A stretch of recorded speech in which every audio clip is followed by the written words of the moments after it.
कसरी हुर्काउने कसरी अब उनीहरूसँग बोल्ने भन्ने कुरो त as a parent as a बाबा भएपछि त्यसैको पनि थाहा भइहाल्छ होइन।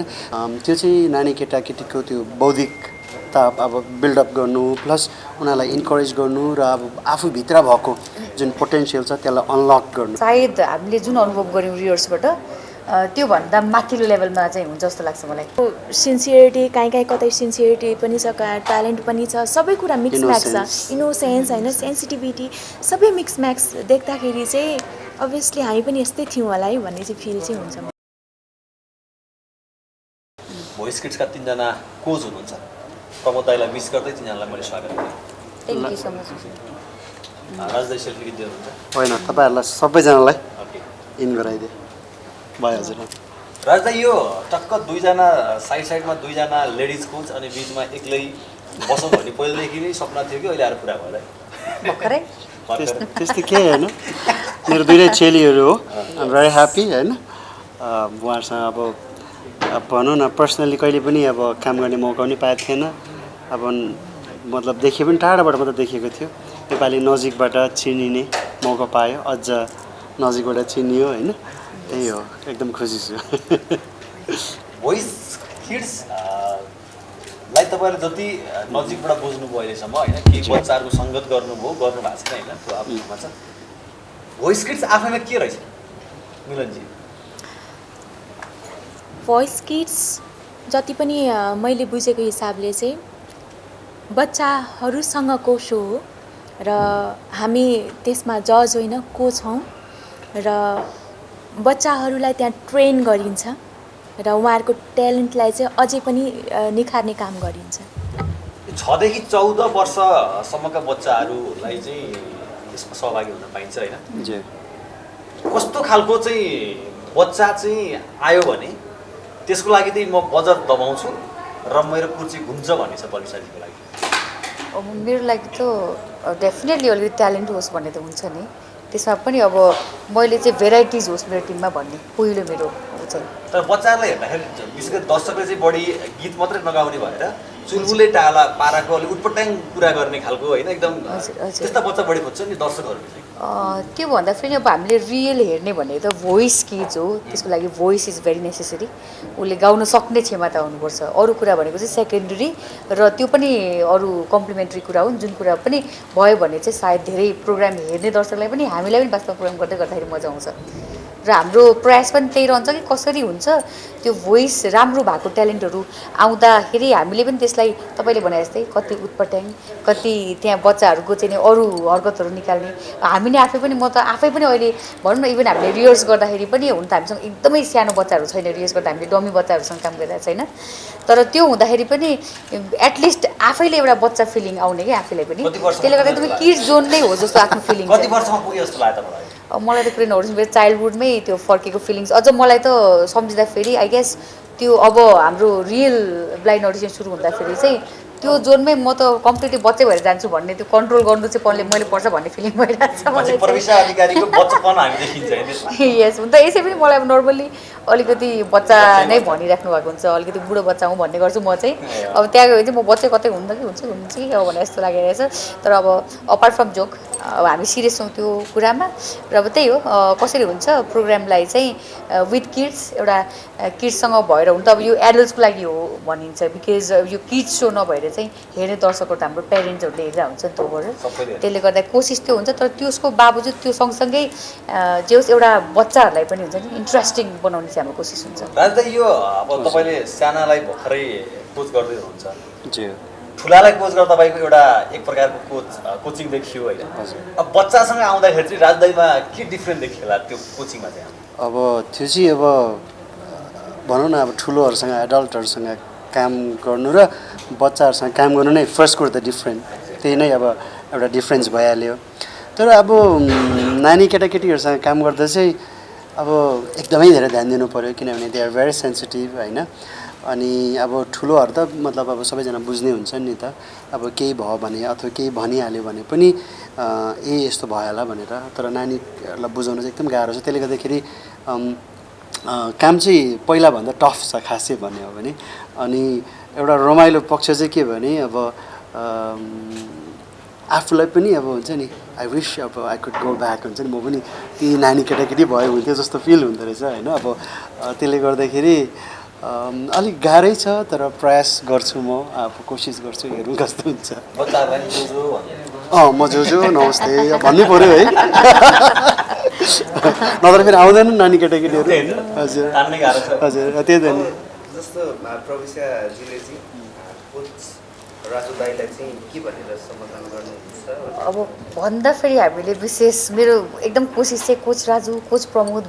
भनौँ भन्ने हुन्छ हाम्रो रिहर्समा पनि त्यो एकदमै कोच भनेर सम्बोधन गरेको चाहिँ राम्रो हो नि त वास्तवमा होइन त्यो भनिन्छ तर त्यो भन्दै जाँदाखेरि फेरि फुस्किने के राजु दा प्रमोद दा भन्नु आइरहेको हुन्छ मिलनलाई त मिलन हामीलाई पनि त्यस्तै भयो मिलन भन्नु आइहाल्छ कि तिमी भन्नु आइहाल्छ क्या त्यो चाहिँ अलिकति कन्ट्रोल गर्नुपर्ने अवस्था छ भनौँ काका पनि भन्दैछु मैले वास्तवमा काका बाजे सबै जान्छ न अब एज भनेको इट्स जस्ट अ नम्बर होइन अनि एउटा कुरा चाहिँ के भने अब गीतै छैन तर मन बुढो भएन क्या अहिले अब ठ्याक्कै एक्ज्याक्टली दाको एज चाहिँ भन्नुपर्दा 43 भइरहँदाखेरि अहिले बच्चाहरूसँग बच्चा भएर भनौँ न अझ बच्चासँग घुलमिल भइसक्यो बच्चा भगवानको रूप हुन्छ भन्छ होइन उनीहरूमा केही स्वार्थ हुँदैन निस्वार्थ मन हुन्छ ठ्याक्कै बाल्यकाल ठ्याक्कै सम्झिनु कतिको हुन्छ अब यस्तो हो अब अहिलेको नानी केटाकेटी र होइन अब भनौँ न अब हामी भर्खर जन्मिँदाको भनौँ अथवा हामी स्कुल जाने टाइमकोमा धेरै फरक छ किनभने अहिले अब भनौँ न अब सोसियल मिडियादेखि लिएर हरेक कुरा भनौँ न अहिलेको नानी केटाकेटीहरू अब 2-3 क्लास पढ्नेहरू अब ट्याब्लेट हेरेर पुरै अनलाइन बसेर कामहरू गर्छन् अब त्यतिखेर हाम्रो लागि अब अनलाइन पनि थाहा छैन ट्याब्लेट भन्ने पनि थाहा छैन अब केही थाहा छैन अब there was no phone nothing अब टिभी पनि थिएन होइन झन् हामी त अब गाउँमा जन्मेको मान्छे त्यसले गर्दाखेरि तर मैले भने नि अब यो एउटा समयसँगै अब सबै अब विकास हुँदै आयो अनि एउटा राम्रो कुरा चाहिँ के भने हाम्रो नेपालमा पनि अब भनौँ न यत्रो ठुलो फ्रेन्चाइज सोजहरू आइरहेछ विच इज गुड किनभने त्यो चाहिँ नानी केटाकेटीको त्यो बौद्धिकता अब बिल्डअप गर्नु प्लस उनीहरूलाई इन्करेज गर्नु र अब आफूभित्र भएको जुन पोटेन्सियल छ त्यसलाई अनलक गर्नु त्यो चाहिँ त्यो भएको हुनाले यस्तो सोजहरू आएको एकदमै राम्रो पनि हो भनौँ न अब हाम्रो अनि र यो भनौँ न यत्रो यो एउटा वर्ल्ड वाइड फ्रेन्चाइज सोसँग भनौँ न यो किड्समा पनि आबद्ध भएर फेरि अब भोइस किड्स गर्नु पाउँदाखेरि आइम भेरी ह्याप्पी खुसी छु हजुर जस्तो अब फ्यामिलीको कुरा गर्नुपर्दाखेरि हजुर बेबीहरू पनि कतिको यो सोस होइन भोइस नेपालको जस्तो भइहाल्यो किड्सको हुँदाखेरि चाहिँ बच्चाहरू यस्तो छ अब मैले भने नि अलिकति मलाई सहज चाहिँ हुन्छ होला किनभने मेरो आफ्नै पनि नानी छ होइन अब किनभने कसरी हुर्काउने कसरी अब उनीहरूसँग बोल्ने भन्ने कुरो त as a parent as a बाबा भएपछि त्यसैको पनि थाहा भइहाल्छ होइन तर र पनि अब यो चाहिँ सो भएको हुनाले किनभने कतिजना राम्रो गाउँदै पनि अथवा कुनैले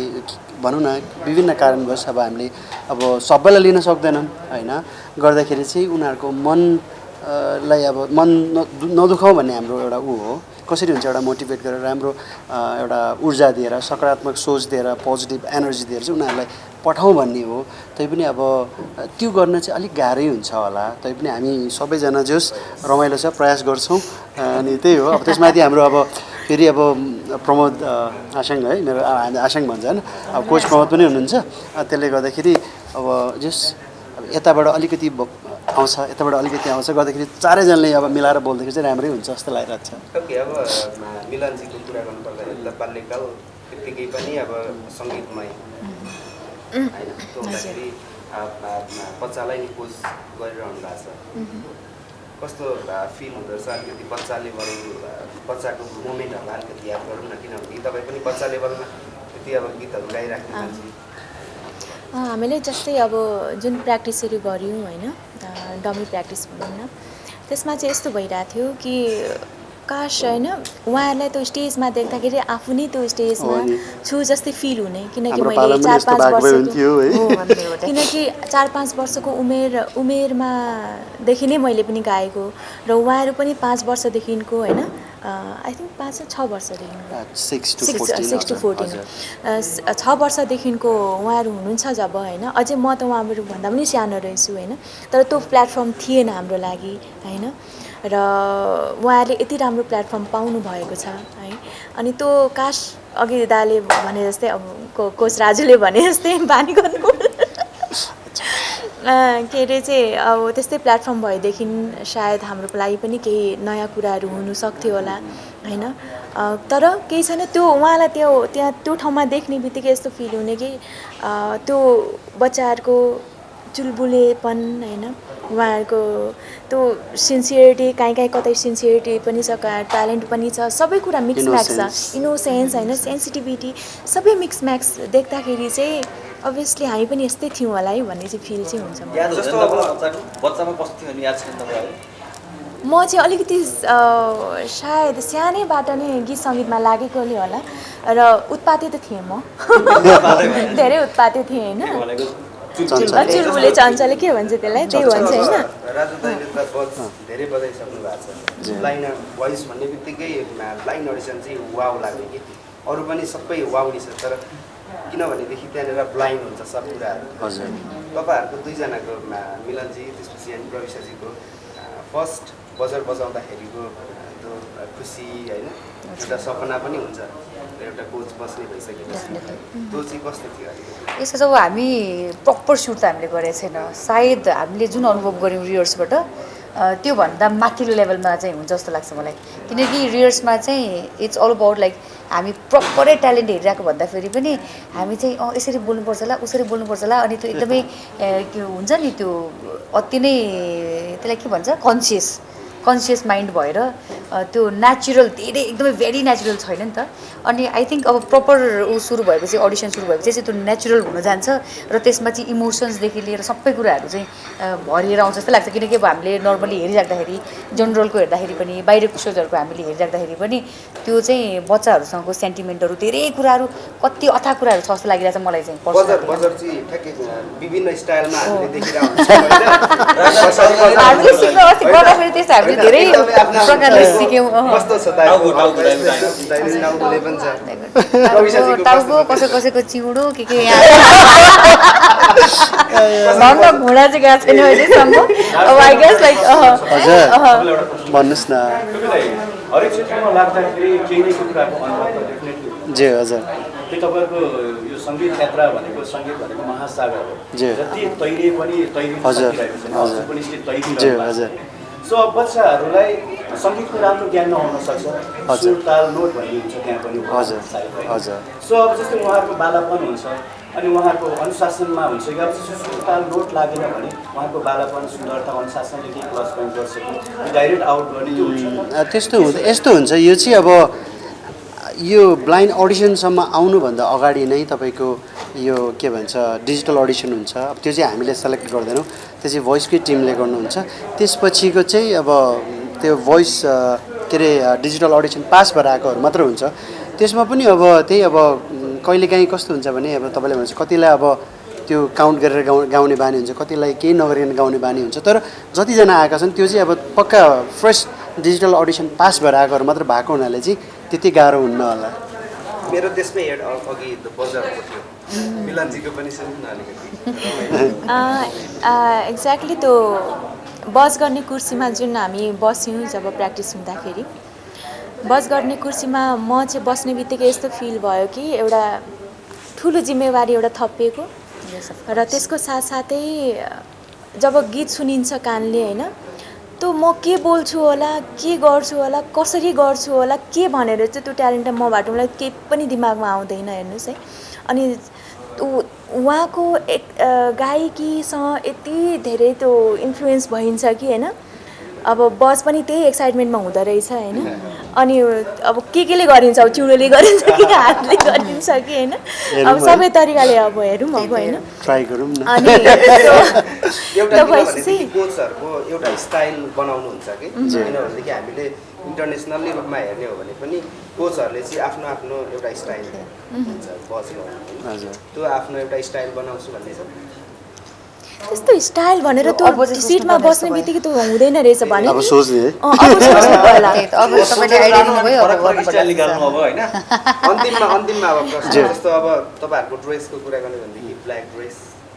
म्याच गरेर आउनु भएको अच्छा ब्ल्याकै लाग्यो आज कस्तो चाहिँ यो जुर्दो रहेछ क्या अलिअलि मैले पनि मिलाएको छु है भाइ त्यही भनेको त्यही भएर यो जुरेको कुरा हो। जुर्दो रहेछ म सोची मात्रै रहेको थिएँ है आज कसैले कोहीसँग कुरा गरेको छैन कि छैन त्यही त अब कन्ट्याक्ट नै भएको छैन ओके अन्तिममा छौँ अब हजुर एउटा सोधिहाल्नु है। जी हजुर जस्तो भाषागत रूपमा बालबच्चाले जस्तो आफ्नो आफ्नो कुनै तामाङ होला कुनै शेर्पा होला उनीहरूको घरमा सिकिराखेको ठाउँ कतिपय टिप्न सक्ला कतिपय नसक्ला जी। तपाईँहरूले ल्याङ्ग्वेजलाई कसरी प्रयोग गर्न खोजिराख्नु अब त्यस्तो त अब त्यस्तो त शुद्ध के नेपाली बोल्नुहुन्छ या हामी चाहिँ अब 100% नेपाली नै हजुर यसमा चाहिँ अब कोसिस रहन्छ परिचयजीबाट अलि होइन कोसिस रहन्छ अब फेरि ठ्याक्कै भन्नुपर्दाखेरि चाहिँ मेरो बानी नेपाली मात्र बोल न भन्दा पनि नआउने अङ्ग्रेजी मात्र बोल न भन्दा पनि नआउने अवस्था छ त्यसमा पनि बच्चाहरू हुँदाखेरि चाहिँ बच्चाहरू फेरि अहिलेको बच्चाहरूसँग नर्मली बोल्दाखेरि थोरै बहुत अङ्ग्रेजी मिक्स भइ नै हाल्छ कि चाहँदा पनि नचाहँदा पनि त्यो फकाउने कुरा माने आई गेस मबाट चाहिँ अलि नै यो टुटे फुटेको अङ्ग्रेजी अलिअलि आउँछ जस्तो लागेको छ मलाई टाइपको आउँछ त्यो चाहिँ नेपाङ्ग्रेजी आउला जस्तो छ ओके ल voice of Nepal voice of किड्सको अब सुटिङ हुन्छ त्यसपछि यो टिभीमा आएपछि तपाईँको बच्चासँगको तपाईँहरूको त्यो सबै कुरा दर्शकले हेर्न पाइहाल्नुहुन्छ द भोइस अफ नेपाल जस्तै भोइस अफ किड्स पनि सफल होस् थ्याङ्क यू सो मच हजुरलाई थ्याङ्क यू भेरी मच धन्यवाद thank you thank you so much thank you thank you guys दसैँको शुभकामना छ भने ए ल सबैजनालाई सिङ्गल सिङ्गल ल बहिनी अन्त अब हजुरबाट जाओस् पहिले 2 एपिसोड होला जस्तो छ अब सबैमा जाने गरी भन्नु पर्ला यो च्यानल हेरेर बस्नुभएको सम्पूर्ण मिडिया हेरेर बस्नुभएको। सम्पूर्ण मिडिया हेरेर बस्नुभएको सम्पूर्ण दर्शक श्रोतामा यो आउँदै गरेको विजयादशमी अनि तिहारको धेरै धेरै शुभकामना मेरो पनि बहिनीले भन्नुभएको चाहिँ सबैलाई एकदम धेरै धेरै धेरै दसैँ तिहारको शुभकामना एकदम सेफली मनाउनुहोस् राम्रो मनाउनुहोस् खुसी बस्नुहोस् स्टे हेल्थी स्टे ह्याप्पी त्यही भन्न चाहन्छु हजुर नमस्कार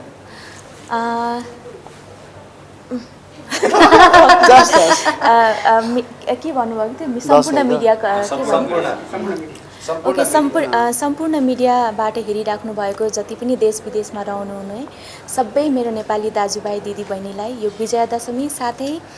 दीपावलीको हार्दिक मङ्गलमय शुभकामना थ्याङ्क यू सो मच धन्यवाद लास्टमा अब तीनजना कोचबाट तपाईँहरूलाई चाहिँ अब भोइस अफ किड्समा हेर्न चाहने जजहरूले 2 लाइन गीत त पक्कै पनि वेट गर्नु भएको होला बच्चाहरूले अगाडि होइन परिसाजीको त अब त्यो भोइस अफ नेपालको फाइनलमा गएको गीत उन्न यार त्यो चाहिँ भोइसले नै हामीलाई दिन्न यार अब भोइस नगयो भन्ने बेला भइसक्यो हजुर त्यसले गर्दाखेरि हो अन्यथा नलिनुहोस् थ्याङ्क यू ल ह्याप्पी दसैँ ल happy Dashain thank you very much हजुर